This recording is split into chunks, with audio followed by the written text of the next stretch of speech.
Hi, I'm Jackie Stapleton and welcome to ATOL TV.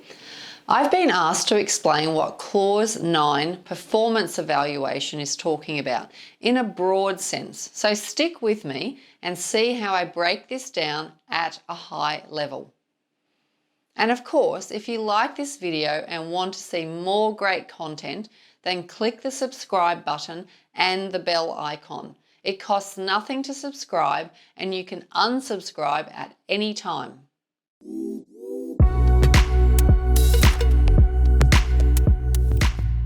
Now, what is Clause 9 performance evaluation talking about in general? Remember, this video is more about the broad intent or context of Clause 9, and this is relevant to ISO 9001, 45001 and 14001. In fact, it could be relevant to other ISO standards too, as they all follow the same structure. Clause 9 refers to performance evaluation. So when I see this, it's pretty clear that we are now at the stage of reviewing and evaluating the performance of the management system. Asking ourselves, are we doing what we say we're doing, or do our best laid plans actually work? This performance evaluation is about continual and proactive improvement.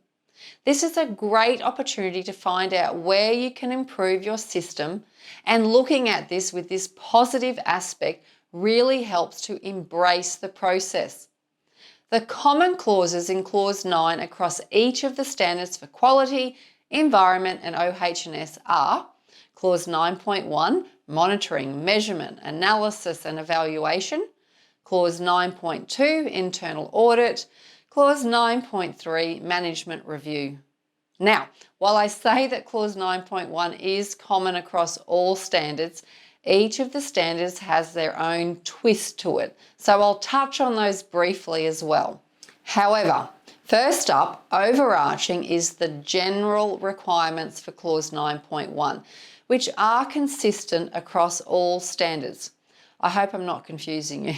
I'll explain further. So, all three standards have Clause 9.1.1 and it's called General, and this is about the organisation determining what needs monitoring, how monitoring, analysis and evaluation will be conducted, as well as when it will be conducted. This is all about monitoring, measuring, analysing and evaluating your management system, whether it's quality, environment, OH&S or any other. Just figure out what this looks like for you and your business. Now, after this common requirement, ISO 14001 and 45001 include a specific requirement to evaluate compliance. This is just a bit more specific with regards to what to monitor, because of course OH&S and environment specifically include legal and other requirements. Now, ISO 9001 also goes off here and includes specific requirements for customer satisfaction and analysis and evaluation.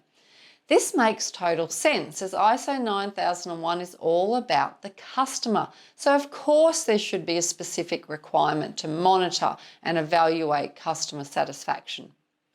Then we get back on track with a very common clause across all standards, Clause 9.2, internal audit.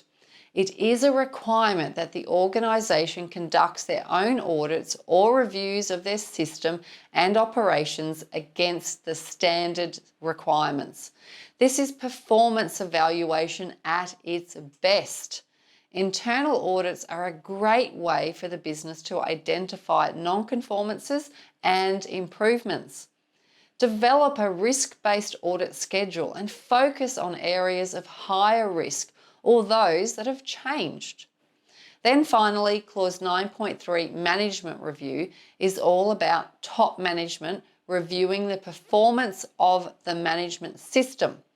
Top management are normally described as the people that direct and control the organisation, or as I always say, the decision makers. There is an entire list of inputs, or you could call them topics or agenda items, that the standards list for this management review.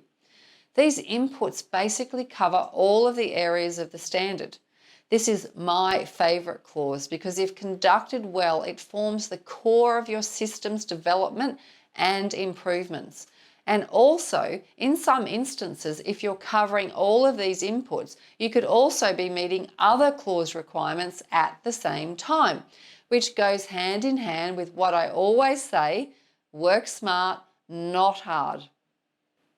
I do hope that this gives you a high-level idea of what Clause 9's intent is without too many nitty-gritty details. Auditor Training Online is a recognised training provider and we know how it works in the real world. So we are confident that we can help you to make a change in your life and join the most sought after profession out there. Go to our website and enrol in our training to transform your work and industry experience into a recognised qualification and career. And also, don't forget to subscribe to ATOL TV and leave a comment or question, as I truly do want to help you to join the best career out there with me.